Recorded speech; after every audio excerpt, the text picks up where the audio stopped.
ಜನರು ನಮಸ್ಕಾರನ ತಮ್ಮ ಮನಸ್ಸಿಗೆ ಬಂದಂಗ ಮಾಡ್ತಾರ.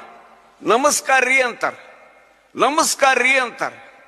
ಹೋಗ್ಲಿ, ದೇವ್ರಿಗೆ ಸಹಿತ ಬಿಟ್ಟಿ ಬ್ಯಾಸರಿಕಿಲ್ಲ ನಮಸ್ಕಾರ ಮಾಡೋರು ನೋಡೇನ. ಗುಡಿಗೆ ಹೋಗಿರ್ತಾರ, ಕೈ ಹಿಂಗಿರ್ತದ, ಮಾರಿತ್ಲಾಗಿರ್ತದ. ಹಂಗಾರ ನಮಸ್ಕಾರ ಅಂದ್ರೆ ಏನು? ಕನ್ನಡ ವ್ಯಾಕರಣದೊಳಗೆ ವ್ಯಂಜನಗಳವ. ಯಾವು? ನಾ ಹೇಳೋದನ್ನ ಲಕ್ಷ ಕೊಟ್ಟು ಕೇಳ್ರಿ. ತ, ಥ, ದ, ಧ, ನ, ಪ, ಫ, ಬ, ಭ, ಮ.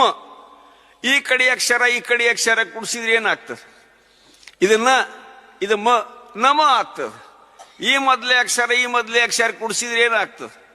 ಇದು ತ, ಇದು ಪ, ತಪ ಆಗ್ತದೆ. ಇದು ನಮ, ಇದು ತಪ.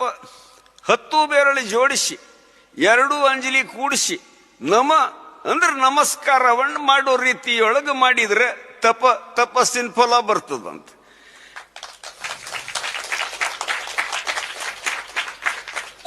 ಈ ನಮನ್ ಉಲ್ಟಾ ಮಾಡ್ರಿ. ಮನಸ್ಸಿಗೆ ಬಂದಂಗ ನಮಸ್ಕಾರ ಮಾಡಿದ್ರೆ ತಪ ಉಲ್ಟಾ ಮಾಡ್ರಿ, ಪತನಾಗಿ ಹೋಗ್ತೀರಿ ಅಂತ. ನಮಸ್ಕಾರವನ್ನು ಮಾಡೋ ರೀತಿಯೊಳಗೆ ಮಾಡಿದ್ರೆ ತಪಸ್ಸಿನ ಫಲ ಬರ್ತದ. ಮನಸ್ಸಿಗೆ ಬಂದಂಗ ನಮಸ್ಕಾರ ಮಾಡಿದ್ರೆ ಪತನಾಗಿ ಹೋಗ್ತೀರಿ.